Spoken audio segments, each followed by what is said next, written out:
So you have to give people their space. And what I've been telling people nowadays when they mad because baby over there ain't got a vaccine, I'm like, mind your business. Mind your business, because at the end of the day, baby will learn. This is an emergency for the world, for the whole world. But see, baby not being vaccinated is gonna make baby die. Okay? Baby's made that choice. It doesn't matter if you're vaccinated, he's vaccinated. You went into baby's space. You can kill her because she can kill you.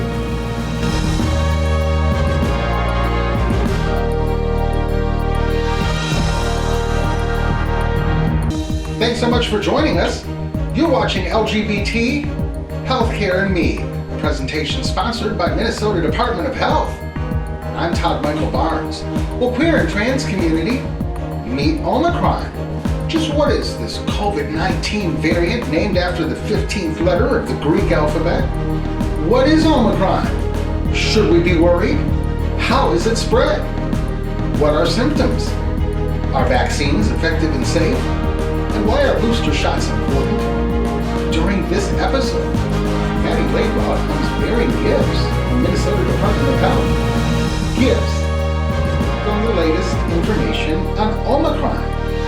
And Omicron. Meet the alphabet family. Today, the letters of the alphabet. Our Pink Power panel weigh in on vaccine hesitancy in queer, trans, black, and brown communities. Omicron, and a special melodious treat at the end.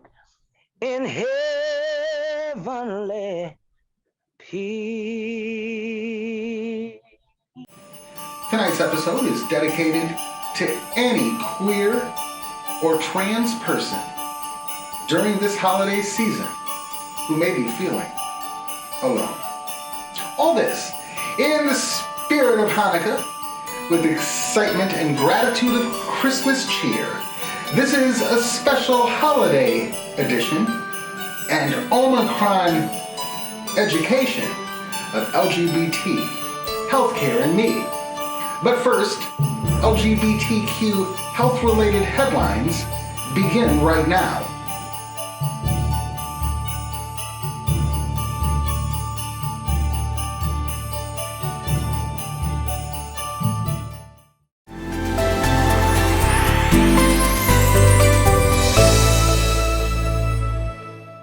We begin with a pink twirl around town. CBS Local is reporting a viral video claims a woman was almost abducted inside the gay 90s in downtown Minneapolis. But the bar denies the story is true. That didn't stop thousands of people who watched the TikTok video from believing the woman who said she was in the bar when people snatched her and dragged her out of the bar. According to CBS Local, the woman thought the group was trying to kidnap and traffic her. She says they eventually gave up, stole her phone, and took off. The woman said she reported the near abduction to the police and asked the bar for surveillance footage. However, the gay 90s said no such report was made, and surveillance footage shows the woman leaving on her own. WCCO television says they've heard the same report from the woman as the gay 90s. They've heard nothing. The Aliveness Project is hosting a vaccine clinic on December 21st from 4 to 7 p.m. Members and volunteers, guests, and everyone is welcome to join the Aliveness Project for a free Pfizer vaccine clinic Tuesday, December 21st. Get your first, second, or third Pfizer dose. Appointments are encouraged. Now, for more information, go to www.equitynewsnetwork.com. And now, a pink twirl around the nation. NBC News reports Las Vegas Raiders defensive end Carl Nassib, who became the first openly gay active NFL player in June, created custom rainbow-themed cleats to raise awareness and money for the queer and trans community. The cleat creation was a part of the annual NFL's My Cause, My Cleats fundraiser. The Peacock Network reports Nassib designed the rainbow cleats to call attention to queer and trans youth suicide prevention and crisis organization, the Trevor Project. NCR reports Roman Catholic and religious theologians are disapproving of a policy the Marquette Diocese in Michigan adopted in July. The policy restricts LGBTQ Catholics from partaking in the sacraments and church leadership roles and denies gay persons from receiving the sacrament of the anointing of the sick or serving as sponsors of baptism or confirmation. The policy restricts children of LGBTQ community members from enrollment in Catholic schools and religious education programs. And now a pink twirl around the world. According to Al Jazeera, the Chilean President Sebastián Piñera has signed a same-sex bill into law. Chilean President Piñera said the law puts all of relationships between two people on an equal footing. The law includes recognition of queer and parental ties, full spousal benefits, and adoption rights for married same-sex couples. And CNN reports from Dakar, Senegal, some Senegalese legislators, including legislator Ayoun Souare, have drafted new legislation which would tighten already existing laws prohibiting same-sex relations, if passed and signed into law. The new Senegalese legislation would expand jail terms for queer and trans activities and pile on current Senegalese legislation laws on the books, which already make it punishable by up to 5 years to engage in gay sex.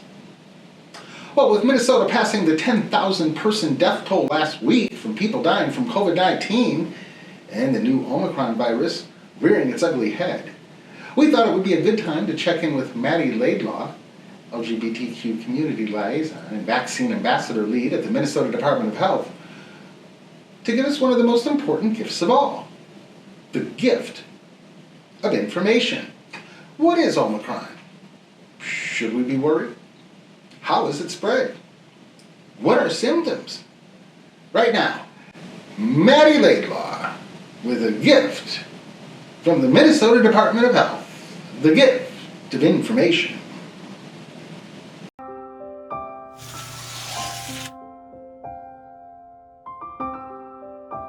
I know variant sounds really scary, but we actually expect to have multiple variants of COVID-19 just because we haven't been able to get everyone vaccinated around the globe. There's always going to be mutations that happen.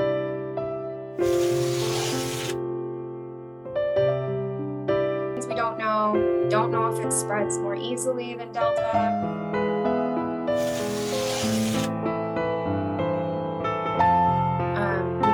If it causes more breakthrough cases for people who are vaccinated.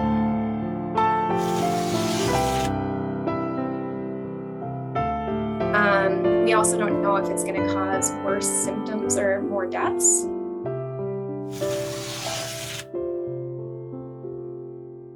And then the final thing is we're not quite sure yet what the current treatments for COVID-19, whether they're going to be effective.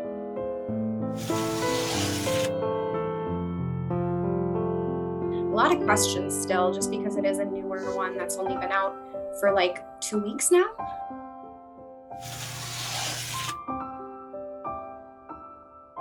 Now, in terms of what we can do, we still believe, given the earliest evidence that we have, that the COVID-19 vaccines that are available are effective against it, just like they are for the Delta and the other variants. And so it's really important that everyone 5 and older get fully vaccinated. So that means 2 vaccines for the Moderna and Pfizer, or 1 vaccine with the Johnson & Johnson. And then also really something that I do that's not necessarily like required, but I think is a additional precaution you can take is it's called like stay low before you go. So for like 2 weeks before you're going to gather with people, having an agreement with all the folks that are going to be there that you're going to stay home as much as possible for 2 weeks before you get together.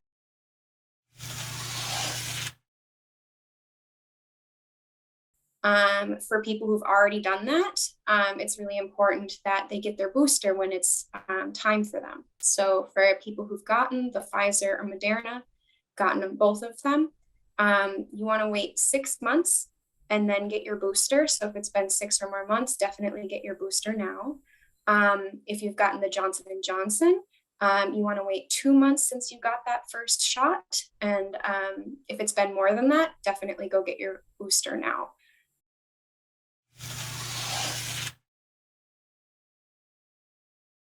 I know that we're getting indoors now because it's cold. So it's honestly going to be a lot more masking, which is still different than normal and challenging when you want to hang out with friends or things like that, but it's really, really effective.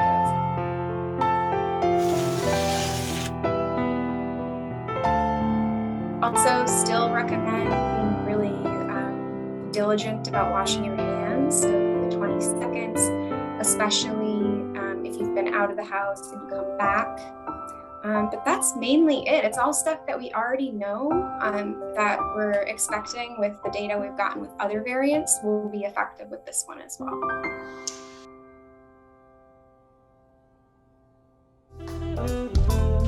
Well, this episode, our Pink Power panel, members Trishan Smythe and Joe Franco, were not able to be with us, and they were dearly missed. But we asked Twin Cities music artist and master vocalist Jamie Wicker to join us for a conversation that included vaccine hesitancy and the new variant, Omicron. Yeah, that's a scary one. I'm still trying to figure that one out. I mean, I don't know. What do you guys think? Yeah, I see some places taking precautions more so now, and that Omicron variant, it just always seems like there's something new coming out, and it reminds me of when I was little. I used to watch the cartoon Voltron, and all of the pieces came together. They were like feet and legs. They were like arms and body. And then they were like, I am the head. We are Voltron. And this Omicron just reminds me of just like this combination of all of these variants of the strain of COVID-19 coming together to form one that's breaking through not just the vaccine, but the booster as well. And the people that I'm around, most of us have the vaccine and the booster shot as well. But in the back of my mind, I continually think about just because I'm vaccinated, just because I'm boosted, doesn't mean that I'm safe. That's and so true. Sometimes I'm like thinking like, I need to wash my hands again because I touched my face and I got used to certain things, and I wear a mask here and there. It's not as consistent as it should be right now, but slowly I'm starting to think like, it's not over yet. We still have to be cautious. We still have to be safe. I've noticed there's like 42%, not to get technical, but 42% of our Black and brown people have not taken the vaccine. And that is very dangerous. It's like very, very scary. So I hear what you're saying, because I do the same thing, but like we have to kind of advocate for this. Whatever we can do, we have to, my issue has more to do with, I have a sick mother and father, and I don't want to bring them something, their immune systems can't handle. I know everybody doesn't have the same beliefs in that, but, you got to think about it. We've been getting vaccinated since we were kids. So I just don't know why all of a sudden this one is a problem. That's just where the confusion for me comes in. You know what I mean? So how do we find a way to get other people to advocate for getting vaccinated or getting their boosters if they have been vaccinated? How do we do that? Well, for me, I think that it is very necessary for everybody to go and get vaccinated. They've been doing vaccinations ever since forever. And then we all know that this is true. We all don't know how each vaccination makes people, it's going to make them experience, what it's going to put through their bodies because of what they've been doing to their bodies for all this time. There's so much that goes on to this. There's religional reasons why people haven't gotten it. Like a lot of Jehovah's Witnesses won't get it. A lot of people just not going to get it. So it's not something that you can really just say, hey, everybody get it, and everybody's just going to go to get it. And you see the numbers go up like that. No, people have the right of choice. So they're going to do what they want to do, everybody can feel how important it is to them as they won't. But there's people that believe in their religion. There's people that believe in their right to not have to do something. I understand that. So you have to give people their space. And what I've been telling people nowadays when they mad because baby over there ain't got a vaccine, I'm like, mind your business. Mind your business, because at the end of the day, baby will learn. This is an emergency for the world, for the whole world. But see, baby not being vaccinated is gonna make baby die. Okay, baby's made that choice. It doesn't matter if you're vaccinated, he's vaccinated, and he's vaccinated. If you went into baby's space, you could kill her before she could kill you. I understand.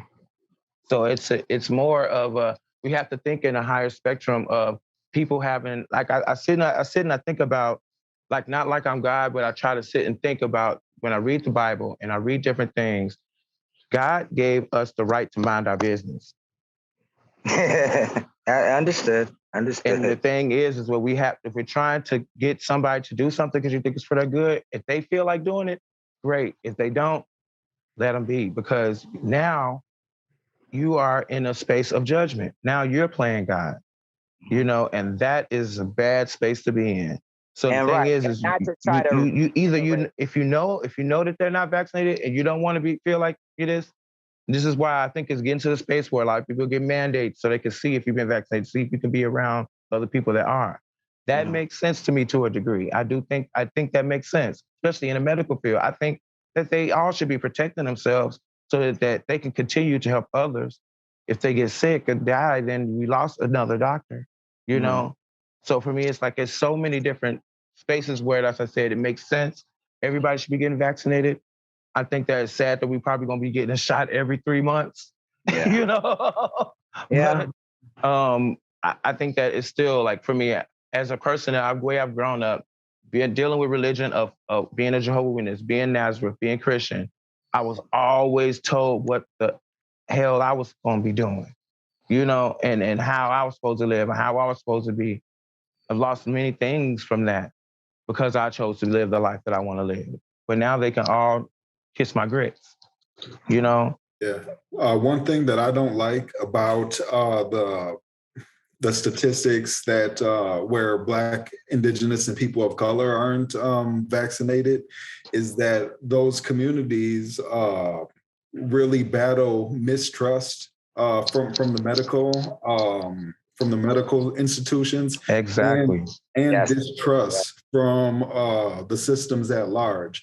And so when we have mistrust and disinformation or misinformation, we can't make an educated decision.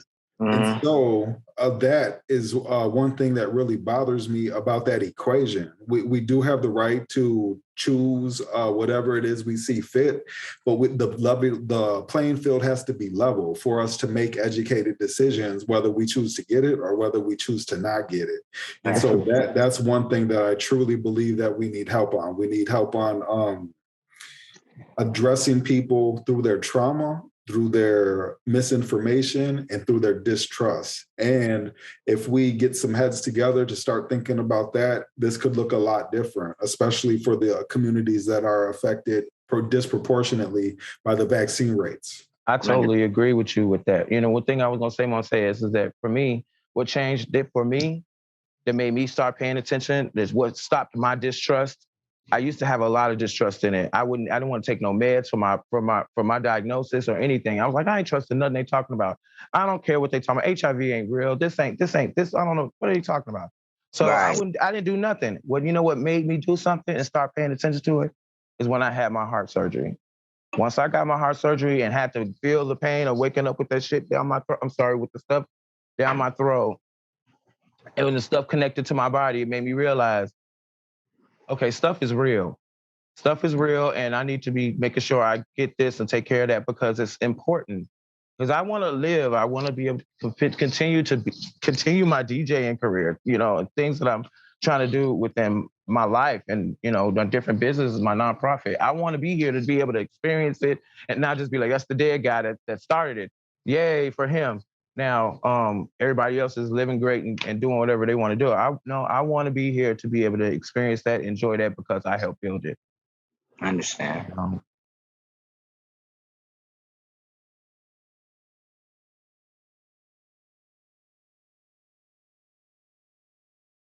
Ready? Silent night, holy night, all is calm. Are you guys there? All is bright, proud young virgins, mother and child, holy infant soul, tender and mild. Don't be back there laughing at me. Sleep in heavenly peace. Sleep in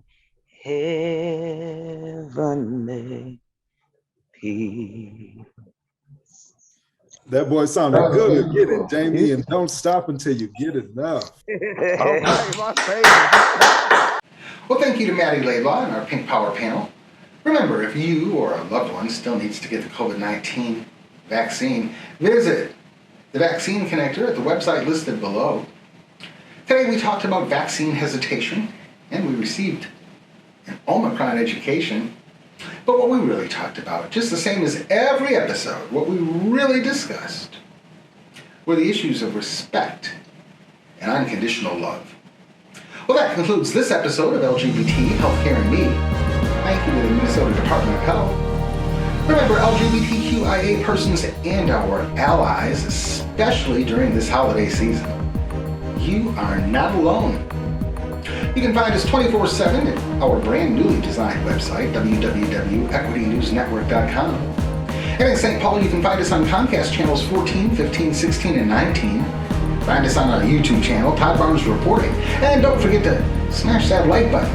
And remember to hit subscribe. Last episode, we asked you to leave comments on our YouTube channel, and you did, and we loved them.